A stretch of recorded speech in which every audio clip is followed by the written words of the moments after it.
IBCLC.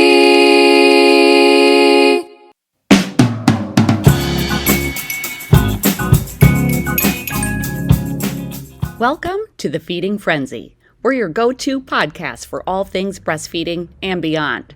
Whether you're nursing, pumping, bottle feeding, or just trying to survive nap time, you are in the right place. We dish up expert advice, real-life stories, and a healthy dose of humor to support you through the wild, wonderful world of feeding and parenting.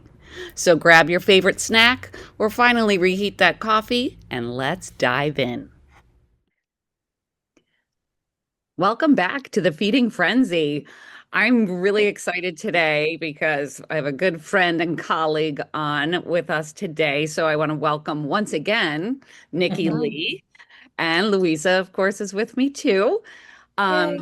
Yay. So today we're talking about a pretty hot topic. It's formula marketing. And being in this career for a long time, and Nikki's been in it longer than I have, and Louisa, we've seen the progression of marketing and how it impacts families. But I'm going to let Nikki just take it away with her initial thoughts. Oh my gosh. So I first want to start by saying that there's a difference between infant formula and infant formula marketing.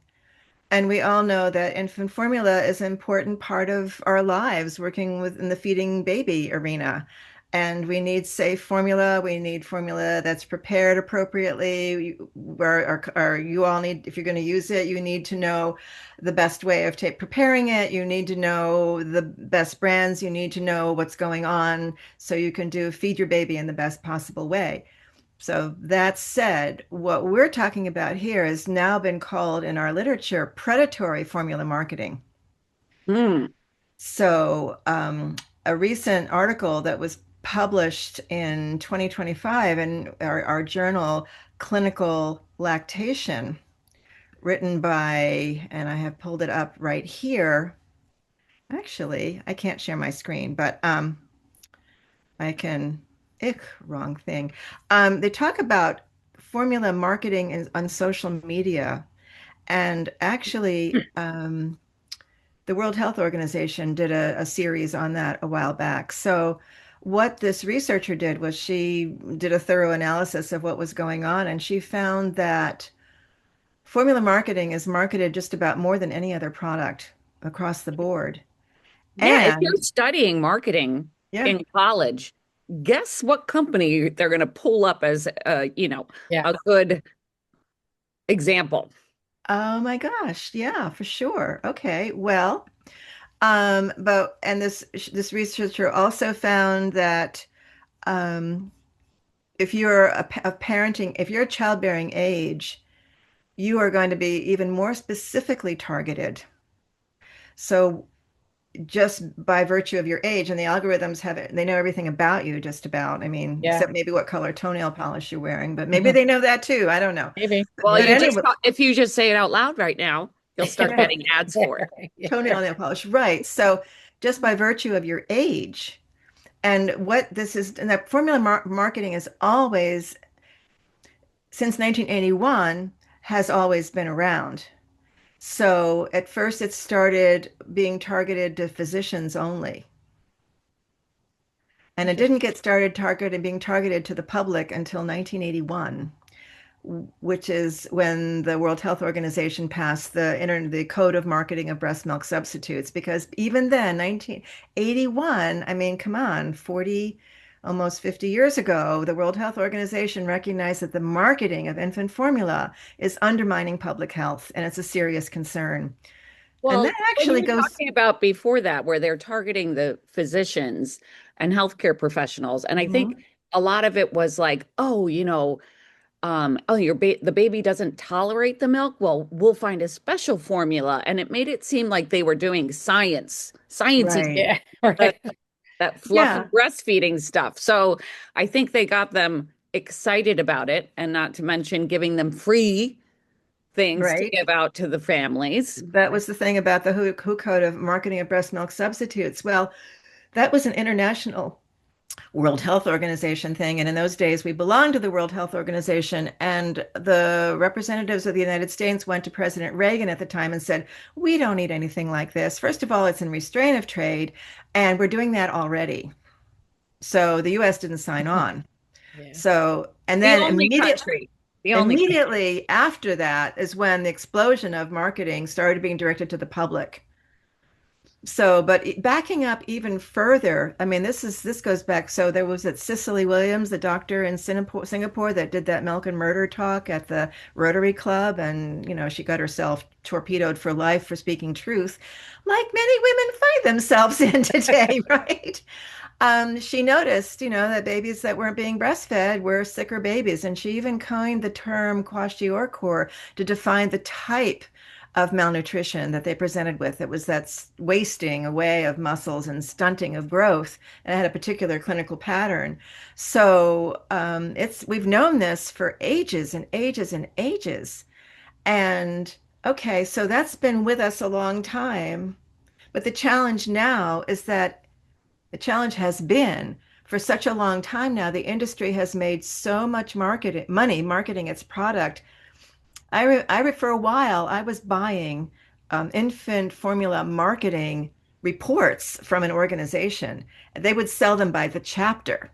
So I could afford maybe two chapters because the whole report was thousands of dollars. And I would spend $400, $600 and buy just a couple of chapters. And they in those reports, in their industry reports, and this is back in 2010, and I still have them. I can share them with you. Industry Yeah. is saying parents think their product is safe, but it really isn't, because basically that's what they said it just about that blatantly in the report. Parents think Wow. it's a safe product. So it's like most marketing, when you market, you want to undermine your competitor to sell your product. And you never talk about your own product's holes and flaws, of course. Right, right. So there's that whole thing that targets families. But the other thing that's even more insidious is that the industry has so much money now. They're making about $55 billion a year, and they spend a significant portion of that on buying legislators. So we will never have paid maternity leave in this country. So when people talk, and we're so proud of choice, but do you really have a choice about how you feed your baby when our society makes it as difficult for you to breastfeed as possible? Like, a quarter of us, you don't have maternity leave. I worked with a mom once who had to go back to work at 6 weeks, and that was painful, but 6 weeks. And she was home during her 6 week maternity leave. And this is in Pennsylvania. And she has having her carpet replaced.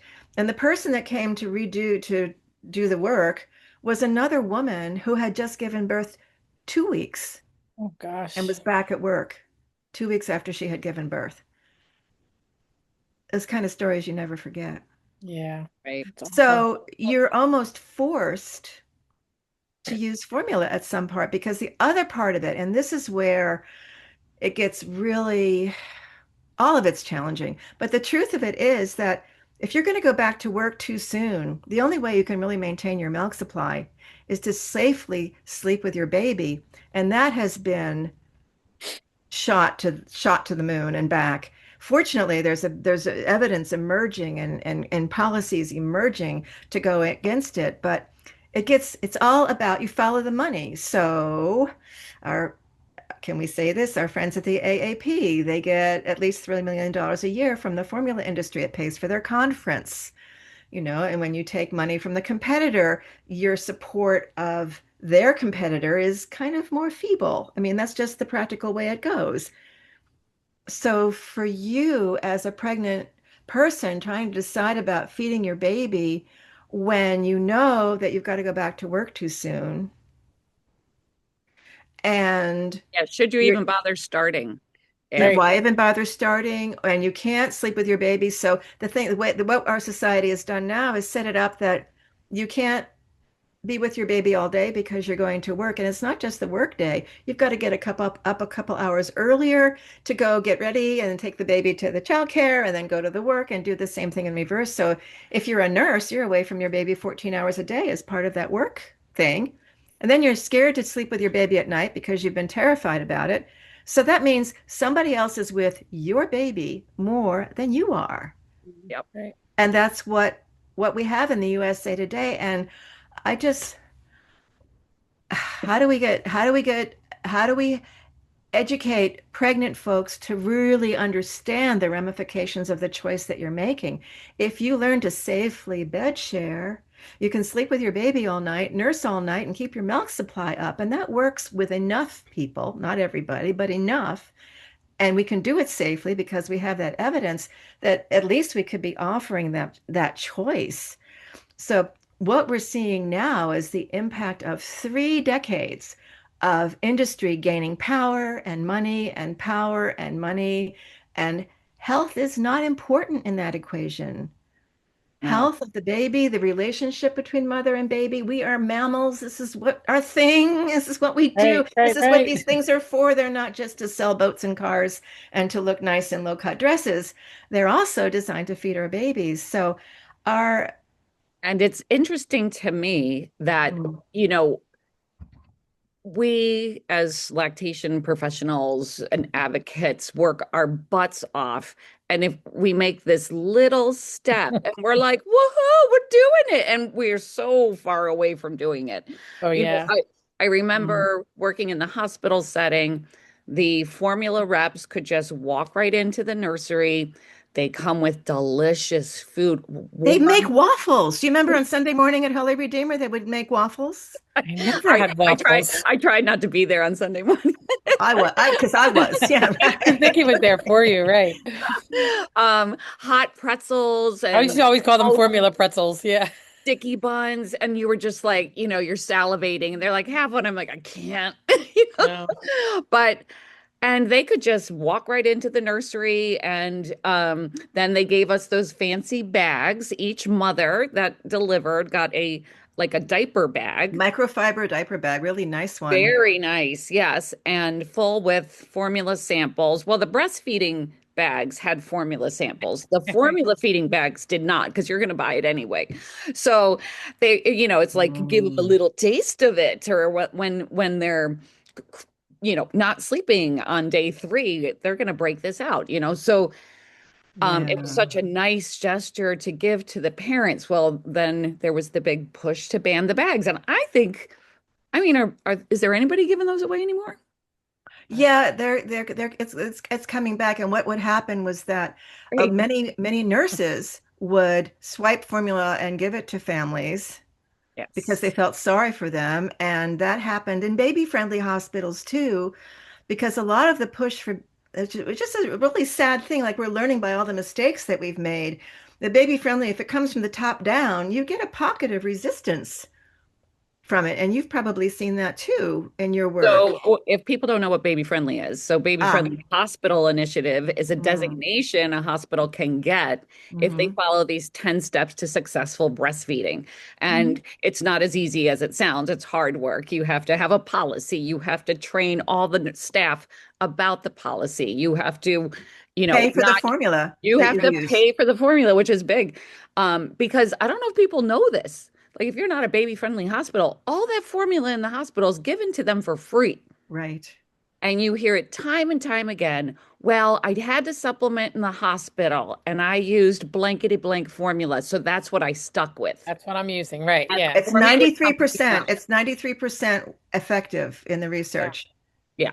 The So brand. and the other thing they did was if you signed up with The club. Babies R Us or whatever the club, whatever mom's club, they sold your information and you ended up with a case of formula on your front steps. If It's you the formula click, fairies would drop it off. People are like, how did I get this? And I'm like, use a baby signed up registry. something. Yeah. Yeah.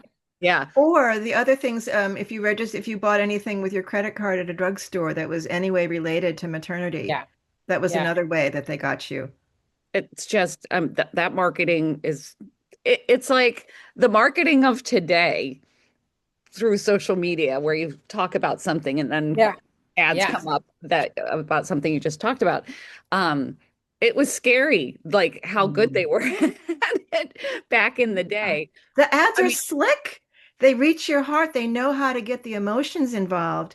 And Yeah. and what they prey on is fear doubt, fear, and shame are their main things now. And now they have shifted into another style of marketing because they know that the people that are most likely to buy formula are breastfeeding moms because breastfeeding moms are concerned about nutrition. And the mothers who are not, who are just bottle feeding, using formula from birth, they're going to switch over to whole cow's milk at 6 months because they can't afford the stuff. So the industry is not concerned with them. So the target, so you get something like the Bobby Formula Company. Now you can get a free consultation with an IBCLC from the Bobby Formula Company. Oh my gosh, did I write some letters on that one? It's like, my God. At least if you can earn your money the way you want, but you shouldn't use my credential to use it, Yeah. to do that. Um, yeah. So how has it so we had formula dropped at our door. We had samples given to us. I remember somebody pushing samples in my OB's office. Yeah. You're gonna need it. And I'm like, I don't want it. It was my second child. I'm like, exclusively breastfed my first. Why should I need it? I'm like, no, thank you. And she wouldn't give up. And and pediatricians' offices had them all out on the counters. But we see a trend now of understanding that that's not appropriate. So many of the pediatric groups have removed those free samples, which is My God. great. But How many clients did what got me, and I think this is back when BRC first got going, was that the the wives of the formula salespeople were all breastfeeding. Do you remember that? I know I have worked with a formula rep who was Yeah. breastfeeding. Yes, I know I have personally Yeah. yeah, years ago, I but have. yes. Yeah, the rep from Chestnut Hill, she was then a client. Yes. The rep from Holy Redeemer, his wife was a Yeah. big breastfeeder, so it was a job to them, Yeah. Yeah. But how do you think it's changed through social media? How is it just that way? I Like think they there's an bombarded us acceptance. many It different ways. it feels like an acceptance of partial breastfeeding is the norm now and not Mhm. exclusive. Very much so. And that's the shift that's coming from social media. Like they've given up, okay, some people are going to breastfeed for a while, but they're going to come to us eventually. So Yeah. here we are. And Louisa, you were talking about the Bobby formula, what you didn't like about that. I remember in the beginning, and it might have been like the 2020 or right around when there was a formula shortage. And I just remember like going on their website and just learning about it because, like you said, Nikki, some people need formula and like it's okay. Yeah. And getting formula with good quality ingredients or the best ingredients, like this is for years, it was the hip and the hollies going to getting this formula from overseas because it had these great, and I thought that's awesome. But I felt what I was watching was very much like, oh, I didn't make enough milk and they made me feel bad and I had to get formula. And it was just like, oh, it grated me. And I'm just like, you have this product that people need and you made it better. Just market it that way. Why do you have to say, oh, the lactation consultant made me feel poorly that I didn't make enough milk, or I'm a bad mom because I didn't make enough milk? And that's the ick factor I got from it. It has changed. It's not quite as ick as it used to be. It's still very ick. Did you It's see the ick, but latest it's not article as in the New York Times? Oh, I just saw that. yes. We just saw it. Yes. We were like, "Wah!" The thing of it is that because of these stories, and we first started noticing these stories in the news. So the first year of World Breastfeeding Week was back in the late, I don't know, in the 90s at some point was our first year. I remember this, and it was a big deal. It was worldwide. We were launching this week of breastfeeding, big deal. And about 2 or 3 weeks before that launched, the Wall Street Journal published an article about breastfeeding dehydration. And the Wall Street Journal's marketing company was the same company that marketed Ross. So you have to wonder if there was a connection. But anyway, so it started even then, and part of that, those things that you're talking about that give you the creeps, like that Times article, are just um, playing on a theme that they've been pushing for a really long time, that breastfeeding is hard and miserable and awful. But what I just suddenly hit me the other day, how about the moms that are trying to find, they go through 14 different formulas, and I've worked with moms like that, trying to find the one that their kid will tolerate. Where are those stories in the news? Where's Yeah. the story like the mom that I worked with who had breastfed, who bottle fed formula to her first baby, and the baby had some ear infections, but it was manageable. The second baby had so many ear infections that the baby ended up being going through all the tubes and everything, ended up being profoundly deaf as a result of all the ear infections. Wow. And then when she was pregnant with her third, somebody mentioned that breastfeeding protects against ear infections. And I'll never forget her rage at that. Like, where are those stories published? Yeah. You never see them anywhere. They have never been. No, the only person you'll hear it from is us, and we're the Right. crazy ones. Right. I mean, and that is just, And I think my ick with Bobby was just like you claim to have this product that has clean ingredients and just why not just market it on uh, that? Yeah. yeah. You Oh, know, I because, mean, yeah, well, it doesn't I mean, I marketing. know why, but you know, Yeah, marketing. I mean, you don't, when you go to the Ford dealership, they don't give you a Toyota keychain, like, just it's right. like, But I just like you said, it gave me the ick.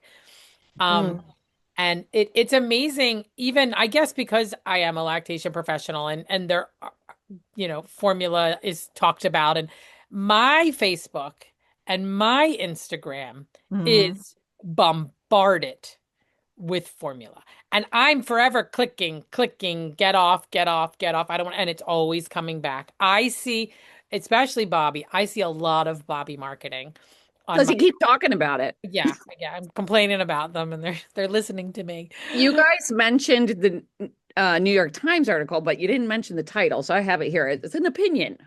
um, the secret to marriage equality is formula. Now, I didn't have a subscription, so I didn't read the whole article, but I can only assume. Can only imagine. It's the same thing. I think, wasn't it you that said this, Colette, a long time ago? I mean, Colette says really cool things. And you talked She does. about men want a bottle feed formula because it's something they can do while holding the baby and watching TV. Is that what you said? Yes. Yeah, because it's the one thing you can do with the baby while you're sitting on your ass, I think.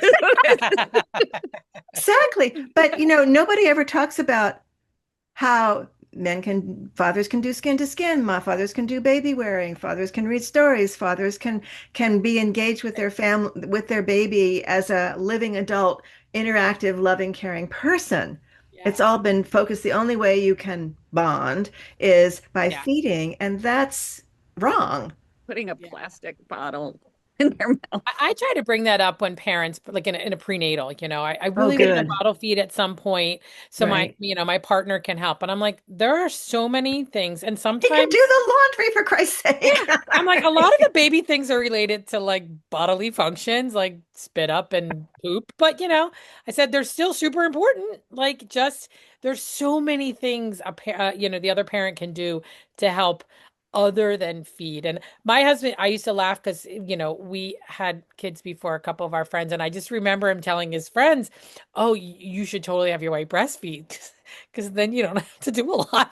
I'm like, dude, that's not why we tell people to breastfeed. But okay, you can tell them that. Not Well, that and I used to always say, like, he did a well, lot. I always get handed a screaming baby, and I hand you back this happy, sweet baby. True. Be Yeah. thrilled.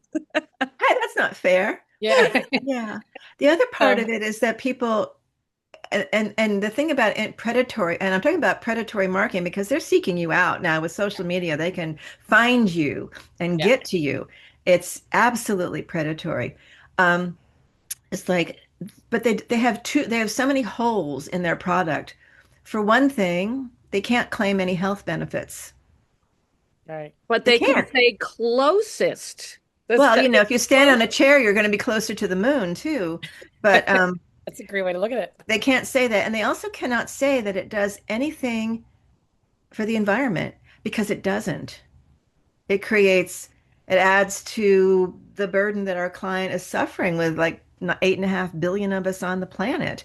You have to find the resources. You've got to, feed the cows and grow the soybeans and make the product and put it in a factory and do all the things to it. And you have to package it and make the packaging, and then you've got to label it and make the labels, and then it's got to be packaged and it's got to be distributed and it's got to be sent to this stores. There's this whole really, really long thing that is part of that, and it's all unsustainable. Is None of it is renewable resources at all.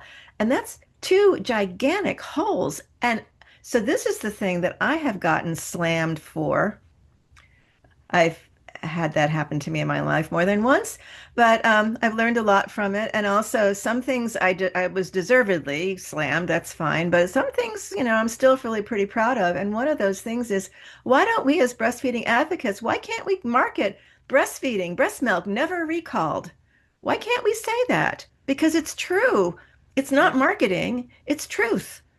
And as Right. far as um, marriage equality, who's taking the sick kid to the doctor? Yeah. Yeah. And back in the days, didn't you remember the pediatricians talking sometimes, Colette, about they could tell the kids that were breastfed by the thickness of the chart in their Yeah. offices in the day? Now that's gone because everything's digital now. You don't know that. Right. Right. Yeah. You had mentioned before we started recording that you had some experiences in your life that you're embarrassed about, but are willing to talk about. Hmm. Do you remember what those were? Oh, well, yeah, in terms of this topic, Yeah. absolutely. So I posted that comment after, I mean, every year some formula is recalled. Like any manufactured product, it's recalled. What does it have? Bug parts in it. It was cooked at the wrong temperature. It's got too much of this ingredient. It doesn't have enough of that ingredient. I mean, there's just always something going on. And we're seeing that now with ByHeart, the huge ByHeart scandal, making kids deathly ill. It's like, Yeah. my goodness. Yeah. And I mentioned this on that Facebook page, which I've since been booted out of. And I said, why can't we say this? Breast milk never recalled. And I had 150 breastfeeding professionals tear me down. Our moms, they need formula. And these are people that are having lists of formula on their own websites. And these are all lactation professionals. It was an outgrowth of the lactation consultant in private practice group that shifted. What? I got so slammed there. It was unbelievable. Like, you can't tell people that. Why the heck? They're using us against us. They're Yeah. using us against us. If you say something bad at formula, you're one of those people. And they've been able to control that narrative enough that when you do speak truth, your own tribe turns on you and casts you out. And that's Well, one of the experiences I had. I think Fed is Best did a lot to bring that type of behavior on. So Fed is Best was a group, horrible, horrible, horrible, sad They're still stories. around. Yeah, Hmm. horrible, sad stories of, things that happen where the parent may have had low milk supply and or the babies weren't thriving because of low milk supply, unbeknownst to the parents. But I have to tell you, every story that I've read on that website, because I've read them, Hmm. all of them, Hmm. no one saw the red flags when they should have seen the red flags. Right. I had conversation with Dr. Nige, whatever her name is, Christina, the one who founded the group, the Mhm. Hmm. neonatologist. I had an email dialogue with her, and her pediatrician dropped the ball at 5 days. Yeah. That's one thing. And the second thing is, breastfeeding is protective against autism. And she claims that her baby's autism came because the baby had this breastfeeding, lack of breast milk, dehydration. It was a terrible thing. But like you said, Colette, the pediatrician dropped the ball. Said, well, Yeah. your baby's, and when her baby, so she's the founder of this group, when her baby left the hospital, that baby didn't have a single red flag at discharge. The baby was pooping enough, baby was feeding.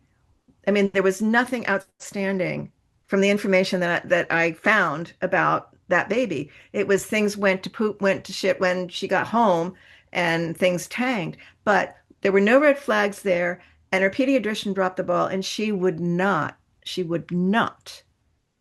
accept that. And then she got hooked up with another RN IBCLC from Philip, Pennsylvania. And the two of them went on this crusade.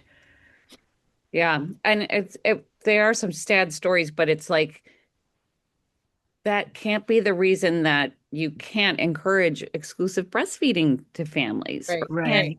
educate people about it. So it's like the only thing in healthcare where there's Hmm. so much Baggage. emotional baggage that goes right. along with it. And Right. The I other, think it's a great opportunity to do some education. Like this is instead of taking it to the umpteenth degree of like every baby should be supplemented just in right. case, you know, and they Right. kind of miss the boat. Like you said, these stories are horrible. The other thing that happens, and this is again a belief that I have seen over my half century of work with moms, is just about everybody, when you give birth, you also give birth to fear. Mhm. And it has nothing to do with feeding, it has to do with keeping the baby alive. And how many people, after you bring that newborn home, you're going into the baby every 5 minutes to make sure they're still breathing. Yeah. well, Got nothing to do. And that fear is supposed to make, this is my theory, that fear is supposed to make the mama keep the baby close and pay attention and feed it a lot. And that fear is something that we can use to help mothers. Yeah, welcome to the hood. It's scary to be a parent. It's Yeah. scary to be a parent. Like my granddaughter got hand, foot, and mouth disease a couple of weeks ago, and aw. she's never sick, and she's had this fever, and it's like, oh my God, my heart was wrung. I mean, you Yeah. get all the fears that come up, and that's part of being a parent. You can't take that fear away with facts. You take that fear away because we lactations professionals, we breastfeeding supporters, we stay with her while she learns her baby's patterns and builds the relationship with her baby and observes and keeps the baby close and does the feeding and the fear is normal. Welcome to the hood. It is scary to be a parent, and there's no product that's going to take that away from you. So that's, I mean, I talk about that in my classes all the time. Like, instead of fear being a research topic that how do we reduce fear? And you give people pictures of poop and we tell them how many times.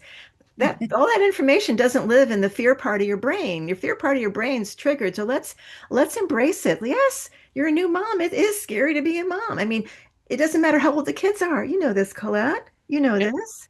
I mean, they're Yeah. away from home driving in tin cans, like like it's like you learn to live with it. You don't treat it as something to you cannot get rid of it if you're a caring parent.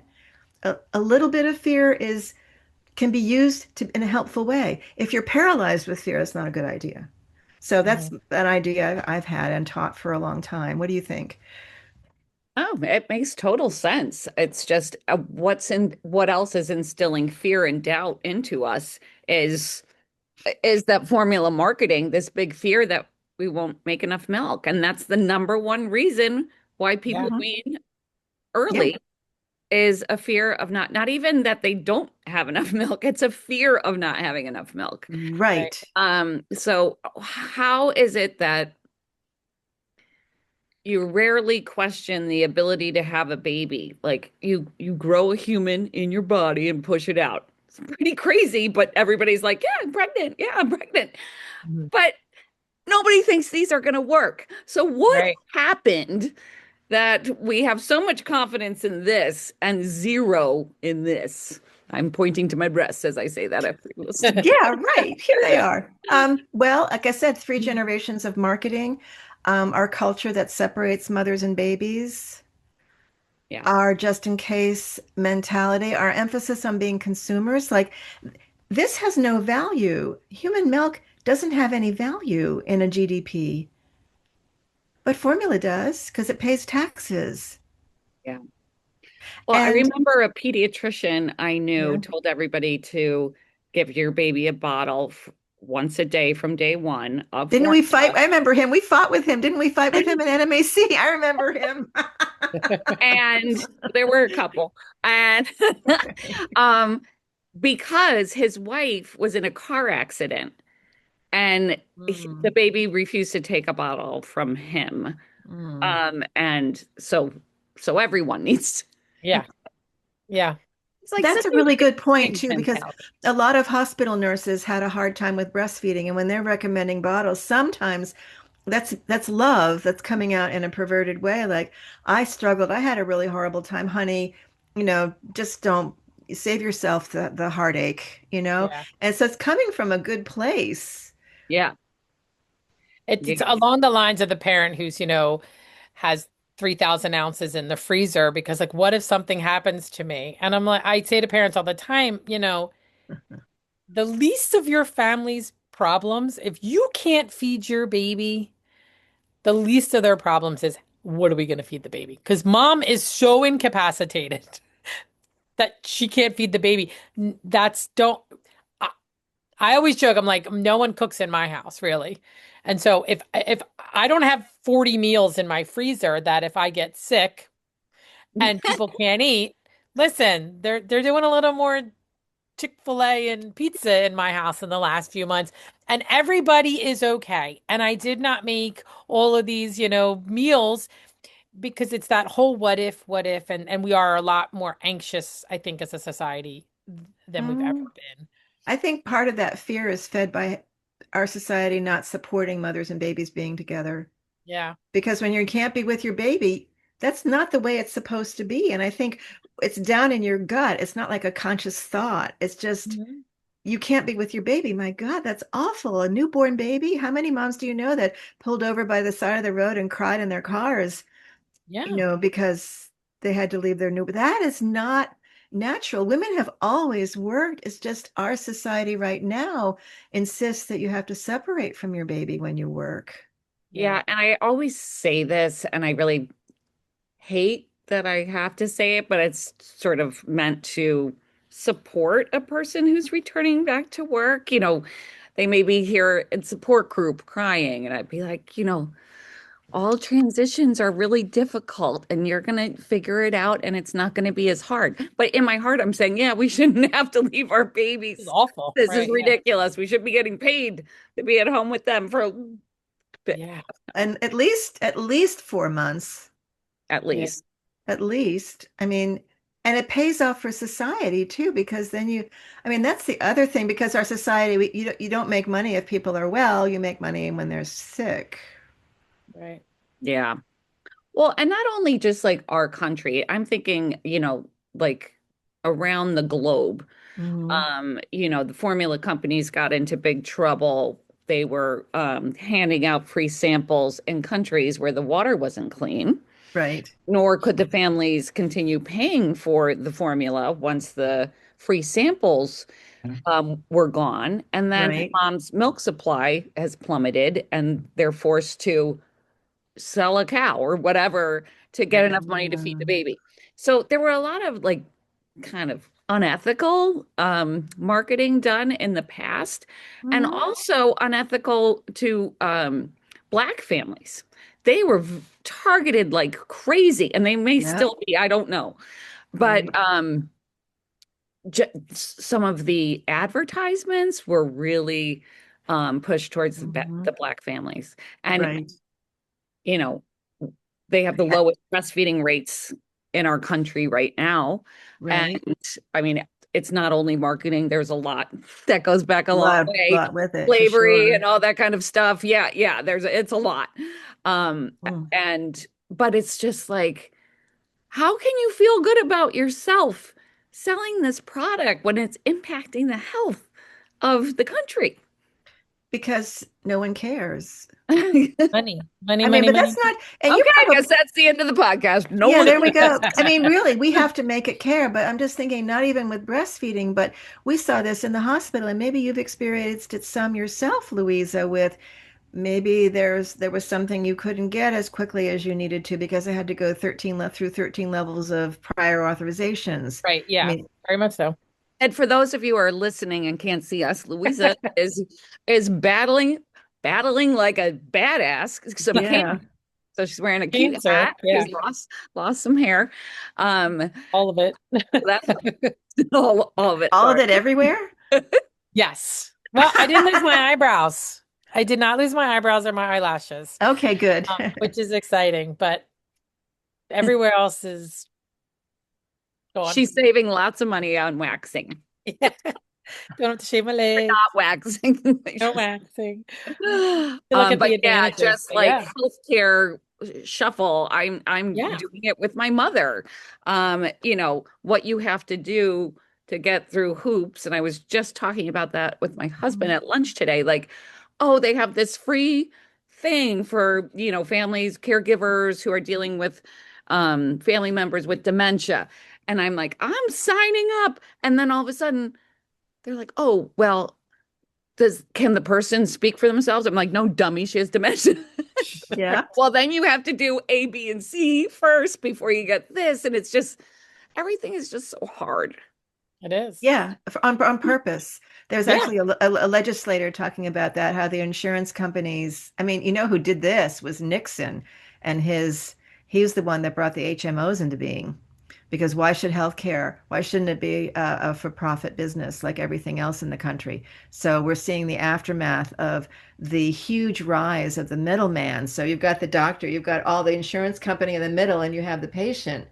And the doctor and the patient are being shoved to the ground, and the insurance company CEOs are making millions of dollars a year. And that's been going on since Nixon. I mean, it really got rolling during that time. And nobody's happy.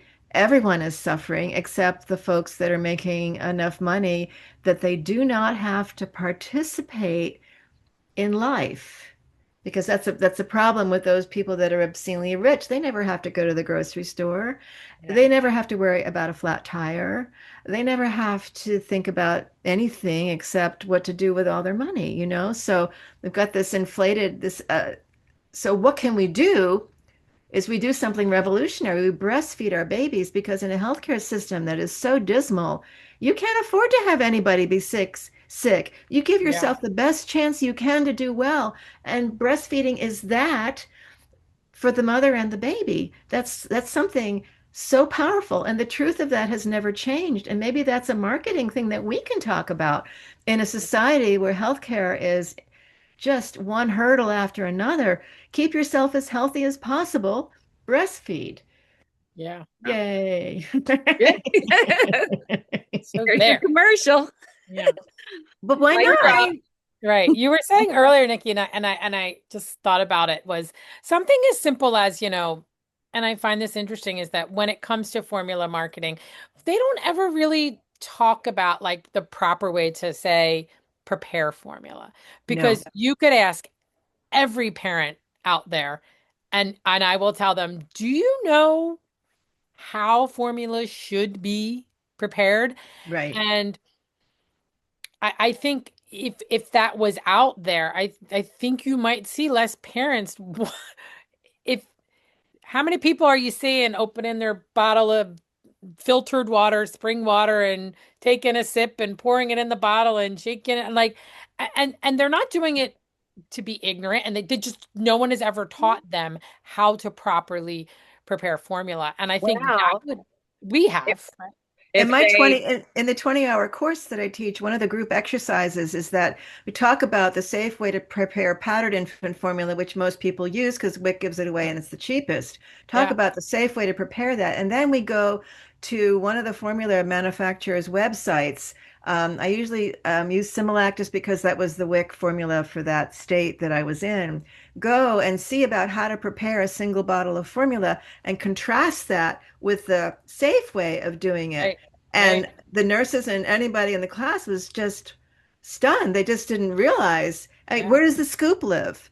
yeah. way And does down deep. anybody tell you to wash it? No.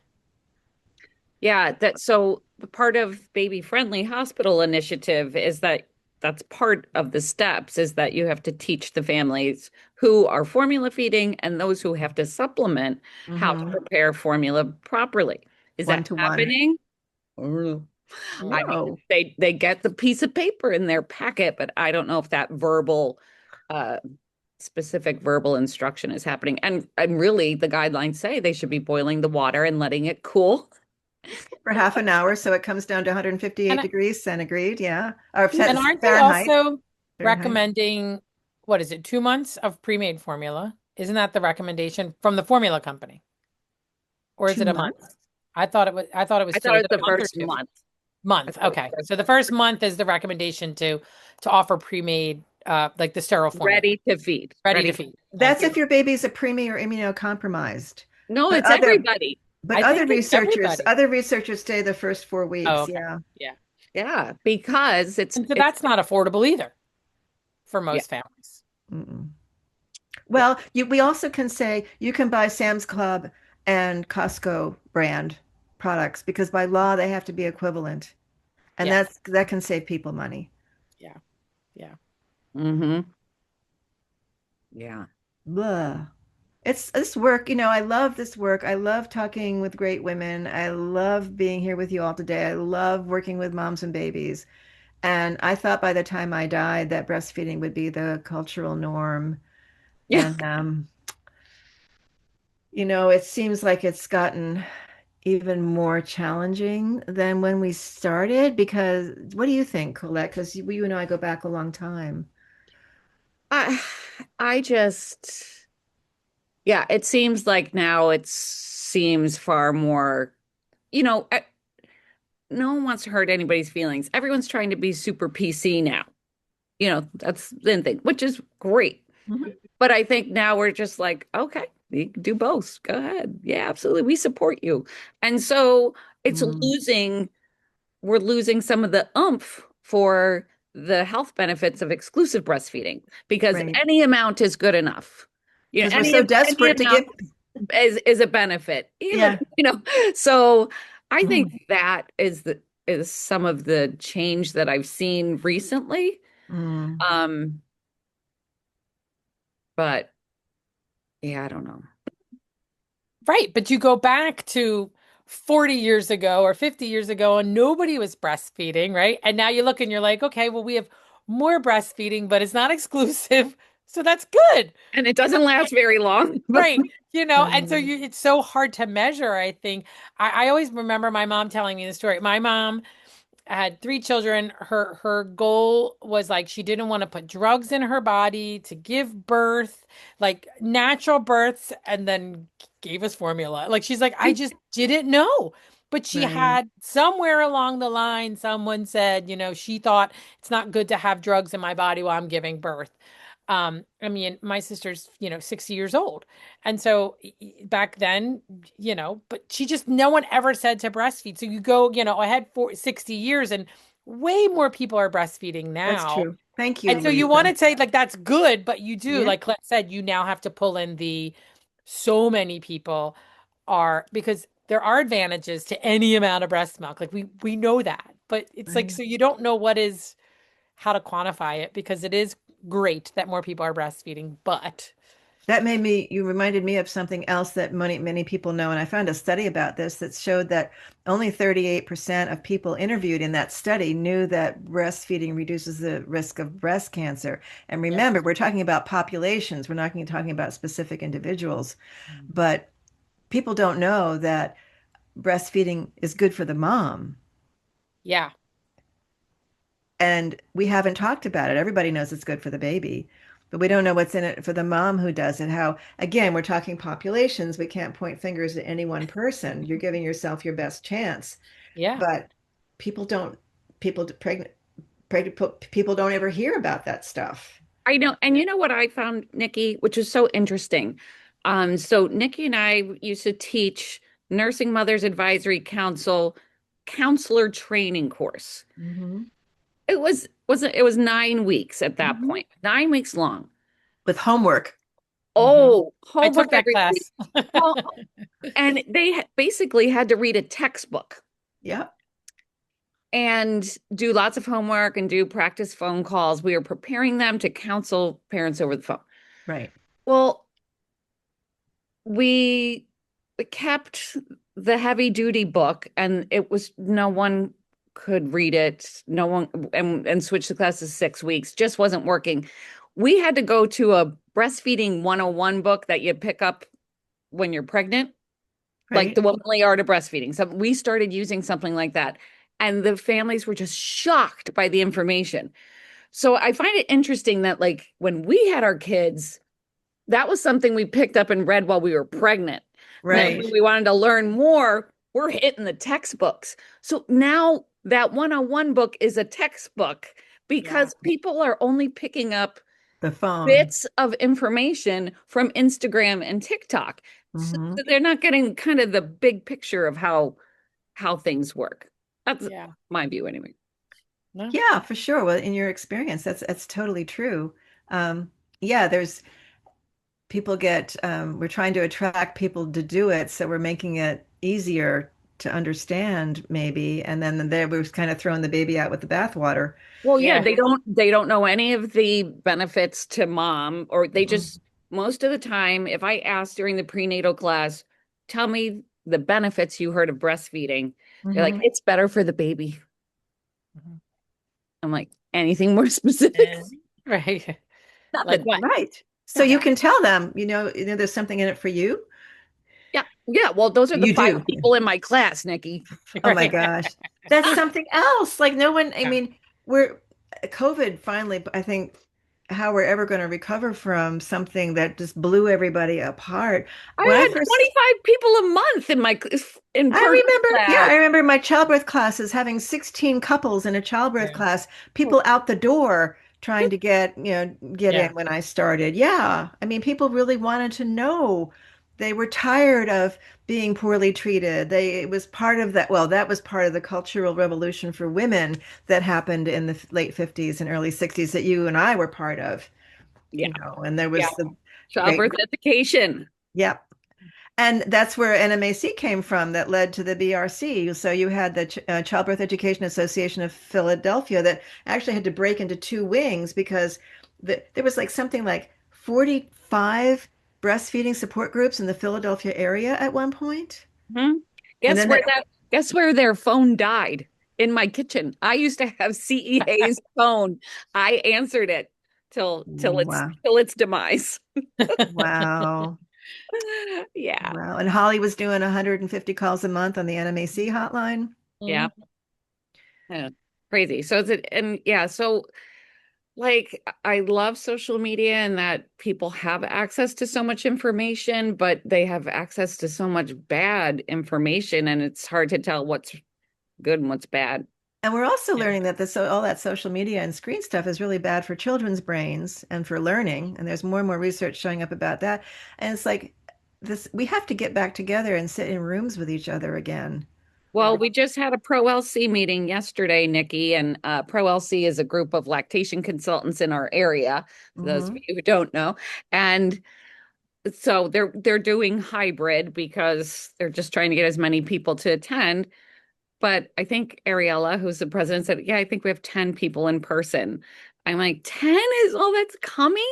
But the ones that we were there, we were like, Right. It was wonderful. Right. And ah! they just did a study on like, what do you want from Pro LC? And everybody said connection, Networking. networking. And I'm like, but where are you? What Like, does that mean? Yeah. right, and we did an evening like Monday night at, unfortunately Colette didn't get to come. I'm very sorry. It was at like a women-owned brewery in the city, and it was so cool. And again, 15 people. And I'm like, so we've done it during the day. We did it at night. And I just thought, what a fun opportunity to just go out. And because Yeah. I joked with Ariella, like, I go to these I'm sitting with Jen and Colette and like the BRC people, and I know a handful of other, but there are so many people there that you just don't know because of COVID. And we stopped Mm, these meetings. We just don't you used to be able to go and you knew everybody, and it's right. just, and we're seeing that, like you were just saying, with support groups and phone calls. People aren't calling our helpline and going, my nipple hurts. They're going to TikTok and saying, my nipple hurts. Looking it up, searching for that topic. Yeah. Yeah. Yeah. Yeah. And it's like, So how do we change our support? And that's what I've been battling with since COVID hit, is yeah. how Mm. do we change our what we have to support them the best we can? Yeah. People are still coming to your some classes though, aren't they? Are you having success with those, like bringing No, we now just sell a recorded one.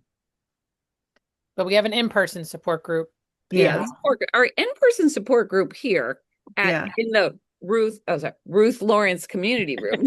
Uh-huh. Um, Nice. this one's popular every week. There's about 8 to 10 people who come. That's awesome. Well, that's a triumph. Yeah. Yeah.